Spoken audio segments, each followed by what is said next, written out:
The hushed expectancy of the courtroom was a familiar comfort to Judge Eleanor Hayes. The polished wood, the somber portraits of past justices, the quiet rustle of legal documents. It was a world she knew intimately, a world where she felt a sense of purpose and control. Welcome to Shadow Crime. Before we begin, please like the video and subscribe to the channel so we can continue creating even better content. Thank you so much. All right, let's get started.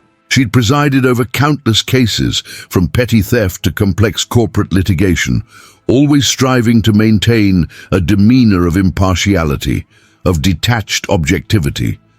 But today, as she settled into her high-backed leather chair and surveyed the courtroom, a sense of unease stirred within her.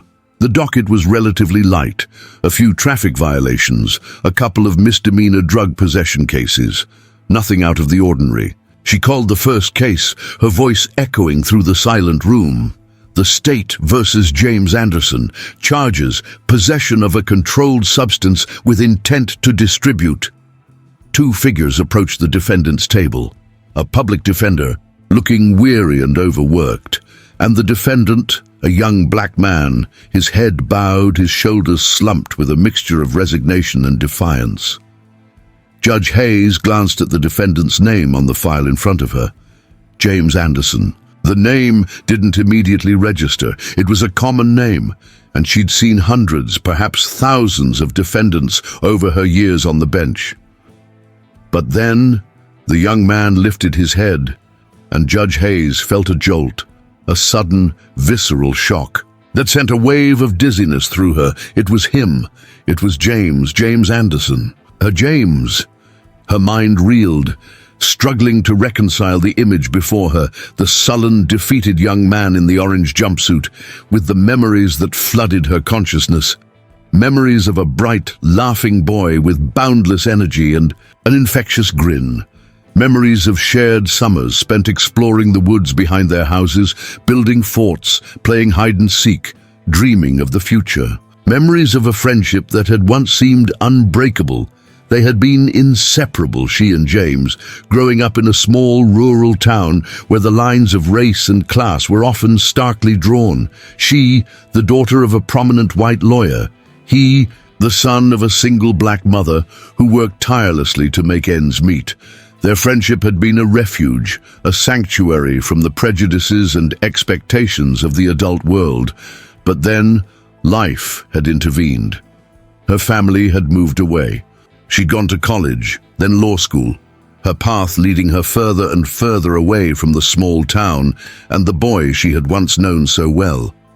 She'd heard snippets of news over the years, whispers of James's struggles, his run-ins with the law, his descent into a world she couldn't comprehend.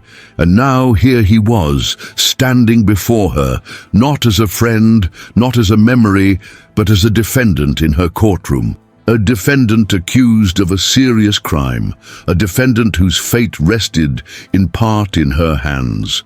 The weight of the situation pressed down on her, a suffocating burden of responsibility and regret. Could she be impartial? Could she separate her personal feelings from her professional obligations? Could she judge James Anderson, the boy she had once known and loved, with the same dispassionate objectivity she applied to every other case? The courtroom, once a familiar sanctuary, now felt like a cage, a trap. The hushed expectancy had turned into a suffocating silence, broken only by the frantic beating of her own heart. She looked at James, his eyes meeting hers for a fleeting moment, and she saw a flicker of recognition, a flicker of something else. Was it hope? Was it despair? Was it accusation? She didn't know. But she knew that this case, this moment, would change everything.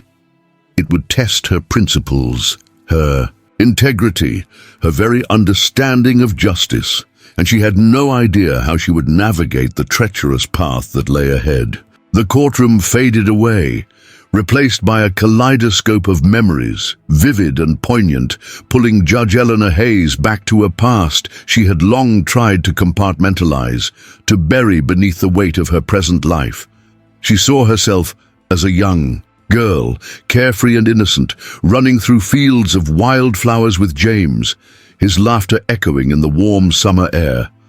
They had grown up in Elmwood, a small town in the heart of the South, a place where the scars of segregation still ran, deep, where the lines between black and white, rich and poor, were etched into the very fabric of society.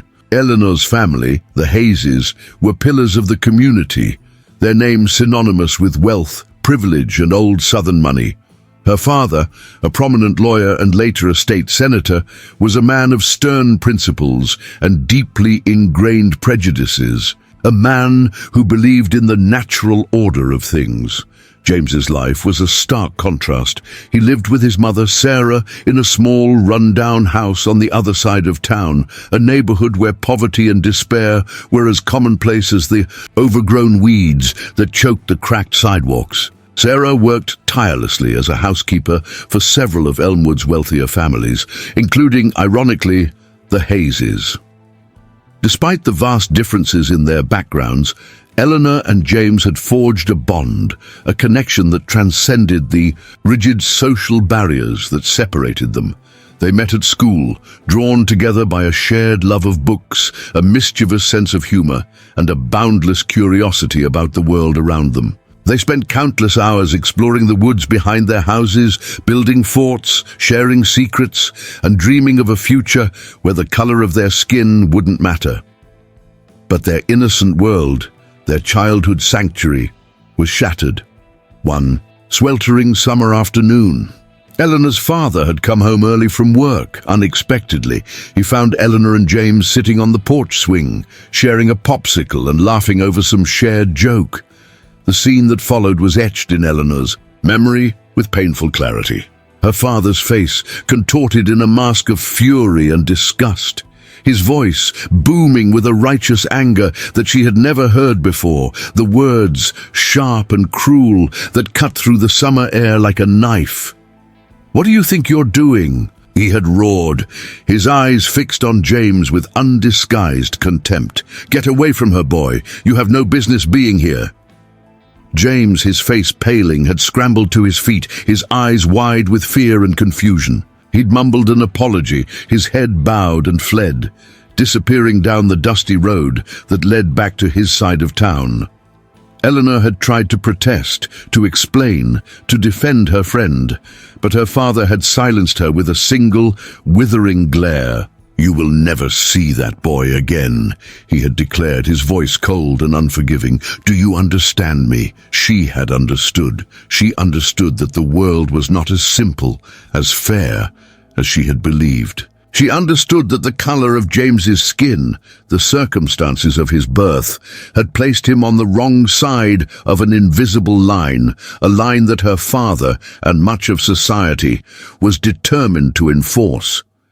She had obeyed her father outwardly. She had never spoken to James again, not in person, but she had never forgotten him. His image, his laughter, his friendship had remained with her, a bittersweet reminder of a lost innocence, a broken promise, a world that could have been. And now, years later, that world had collided with her present, forcing her to confront the ghosts of her past and the stark realities of a present that was far more complicated than she had ever imagined. Back in the courtroom, the weight of the present pressed down on Judge Hayes, pulling her from the swirling vortex of memory back to the stark reality of her duty. The public defender was presenting his opening statement, outlining James's defense against the charges of armed robbery and aggravated assault. The prosecution, in turn, had painted a picture of a violent criminal, a threat to society, a man who deserved to be locked away. But as Eleanor listened to the arguments, as she examined the evidence presented, a growing sense of unease, a nagging suspicion began to take root. The case against James, she realized, was far from airtight. It was, in fact, riddled with holes, inconsistencies, and troubling questions. The prosecution's star witness, the victim of the robbery, a middle-aged white woman, had been unable to positively identify James in a lineup. She'd described her Attacker as a young black male, about 6 feet tall, wearing a dark hoodie, a description that, unfortunately, could fit a significant portion of the young black men in Lexington. The surveillance video from the convenience store where the robbery had occurred was grainy and inconclusive. The perpetrator's face was obscured by the hood, and the lighting was poor. The video had also been edited, a crucial few seconds inexplicably missing, raising suspicions of tampering. The arresting officers testified that they had apprehended James a few blocks from the scene of the crime, based solely on the fact that he fit the description provided by the victim and the blurry video. They hadn't found any weapon, any stolen money, or any other direct evidence linking him to the robbery. Their justification for the arrest rested entirely on circumstantial evidence, and Eleanor suspected a healthy dose of racial profiling. As the prosecution presented its case, Eleanor found herself increasingly troubled. She had always believed in the integrity of the legal system, in the presumption of innocence, in the importance of due process. But what she was witnessing was a rush to judgment, a careless disregard for the truth, a willingness to condemn, a man based on flimsy evidence and deeply ingrained biases. She looked at James, sitting silently at the defendant's table, his eyes fixed on the floor, his body language radiating a mixture of despair and defiance. She saw not a hardened criminal, but a young man caught in the gears of a system that seemed determined to grind him down. She saw the boy she had once known, the boy whose laughter had echoed through the summer afternoons, the boy whose life had been irrevocably altered by the forces of prejudice and injustice. And she knew with a growing certainty that she could, not in good conscience, allow this charade to continue. She had a duty, not just to the law, but to the truth, to justice, to the memory of the friendship she had once shared with this young man. She had a choice to make, a choice that would test her integrity, her courage, and her commitment to the principles she had sworn to uphold. The weight of that choice, the weight of the past and the present, pressed down on her, heavy and inescapable. The courtroom became a battleground, a clash between the entrenched biases of the system and the desperate fight for justice.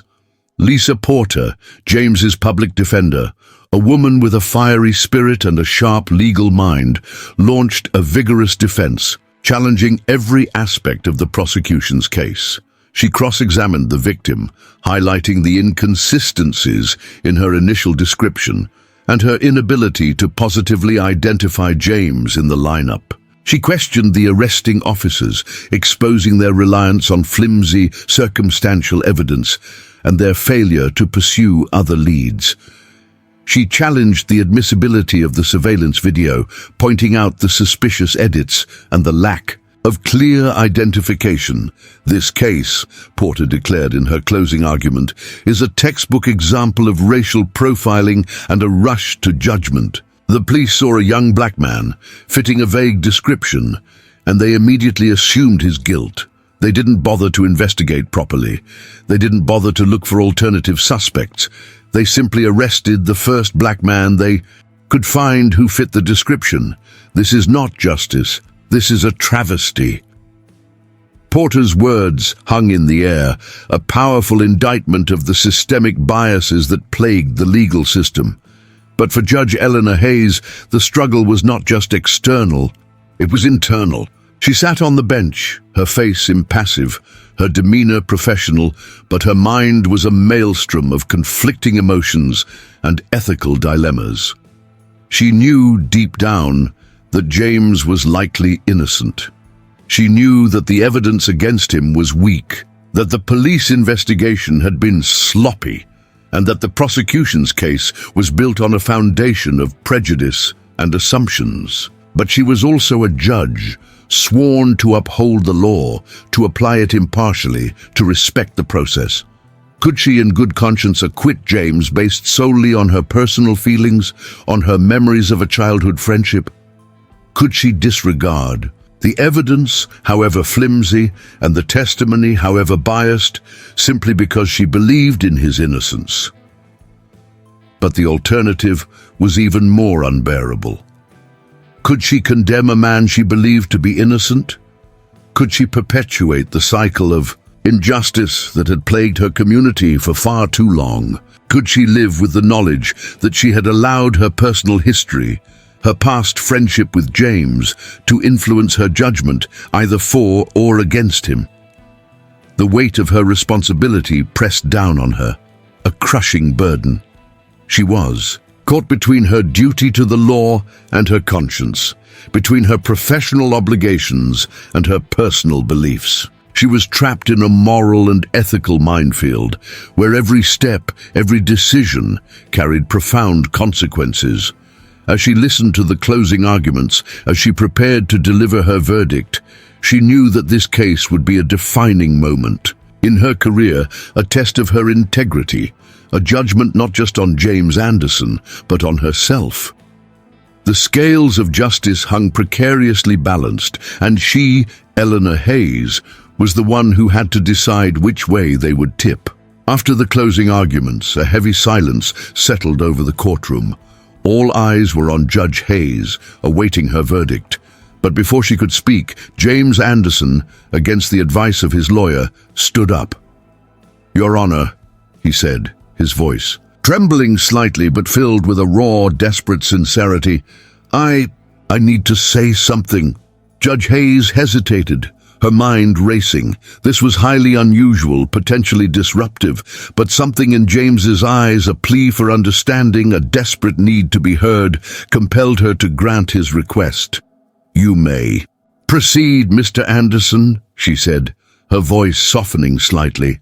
James took a deep breath, his gaze sweeping across the courtroom, meeting the eyes of the spectators, the jury, and finally, Judge Hayes. I know I'm not perfect," he began, his voice thick with emotion. "I've made mistakes, I've been in trouble with the law before. I'm not proud of my past." He paused, his hands clenching into fists. "But I'm not a robber. I didn't do this. I swear to you, I'm innocent." He spoke of his childhood, of growing up in poverty, of the constant struggle to make ends meet.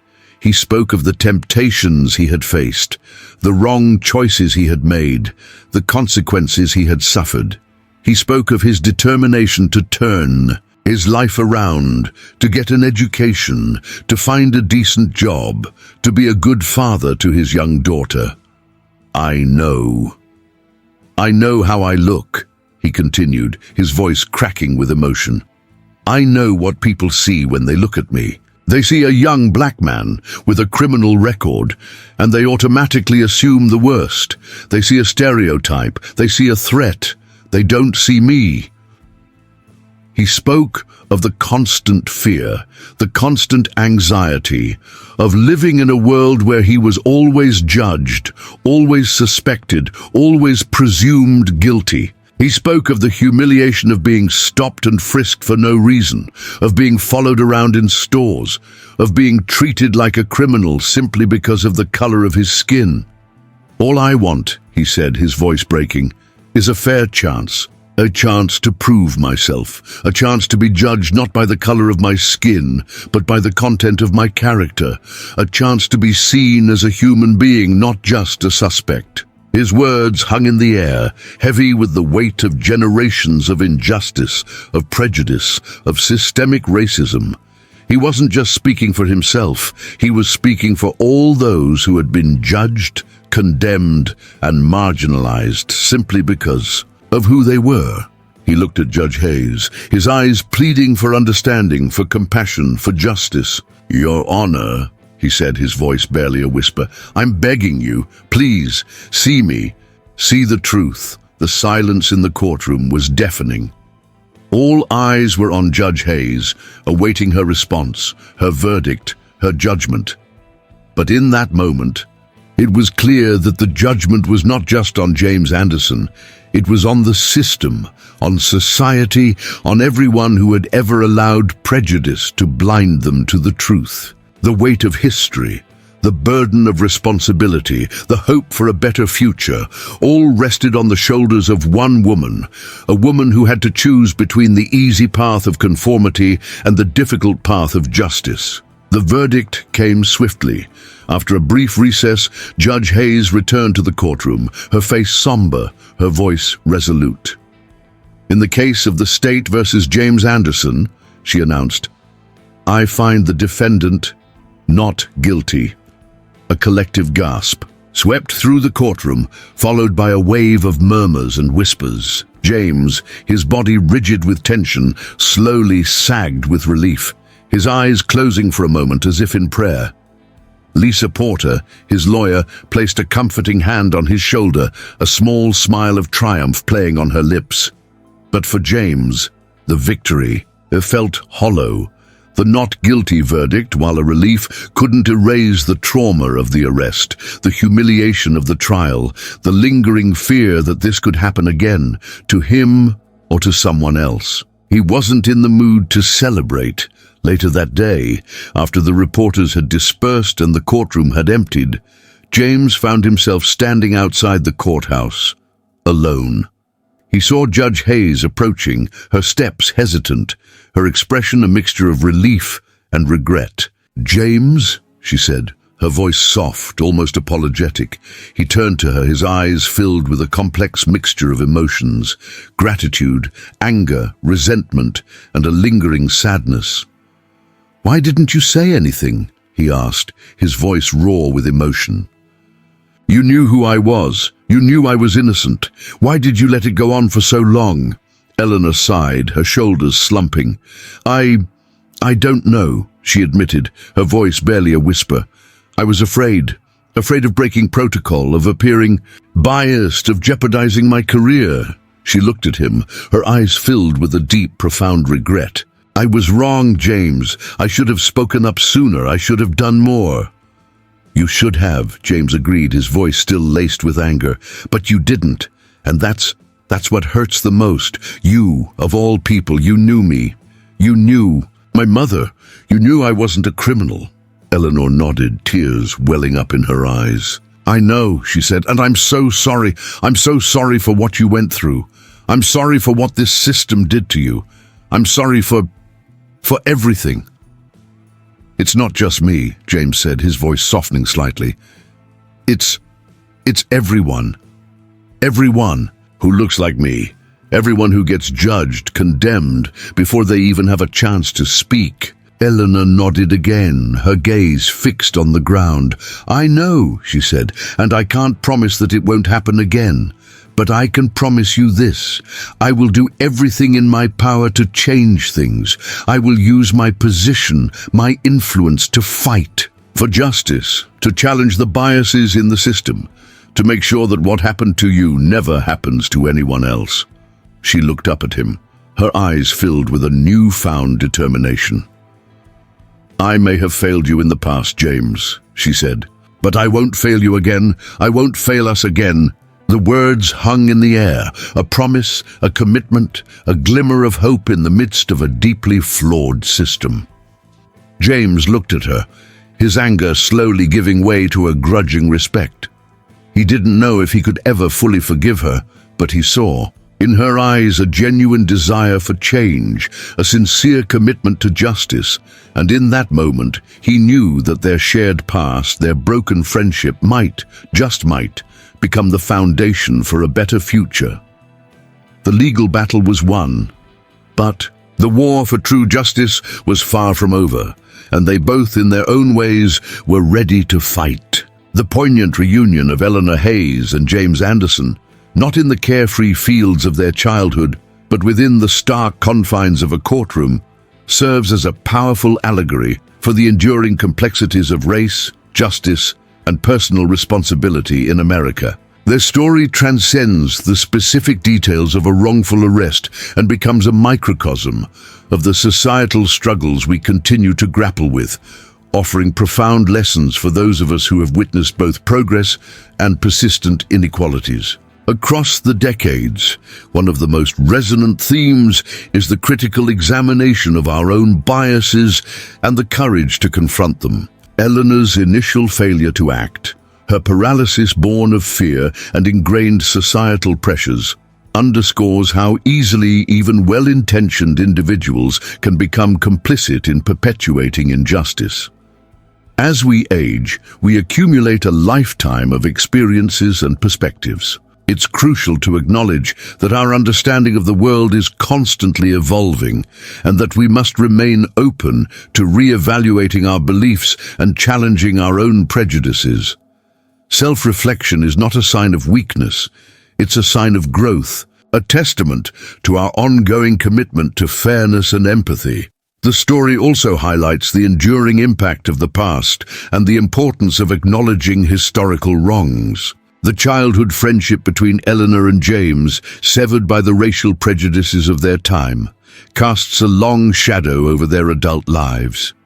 It reminds us that the wounds of history, both personal and collective, can linger for generations, shaping our present and influencing our future. As elders, we have a unique responsibility to share our memories, to bear witness to the injustices of the past, and to ensure that younger generations understand the long and difficult struggle for equality. We must acknowledge the mistakes of the past, not to dwell on them, but to learn from them and to prevent them from being repeated.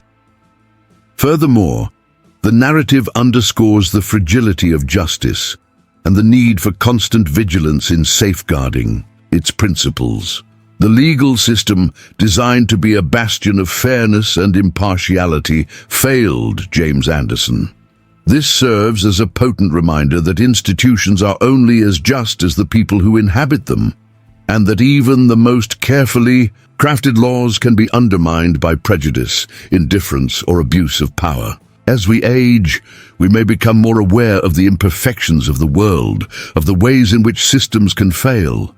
It's our responsibility to use our voices, our votes, and our influence to advocate for reforms, to hold those in power accountable, and to ensure that the promise of justice is extended to all. Finally, the story offers a message of hope and the possibility of redemption. Eleanor's eventual recognition of her own complicity, her commitment to change, and her willingness to confront her past demonstrate that it's never too late to do the right thing. Even after years of silence, even after making mistakes, we can choose to learn, to grow, and to become agents of positive change. As elders, we can offer a powerful example to younger generations, showing them that redemption is possible, that change is achievable, and that the pursuit of justice is a lifelong journey worthy of our unwavering commitment. Our actions, even later in life, have the power to inspire,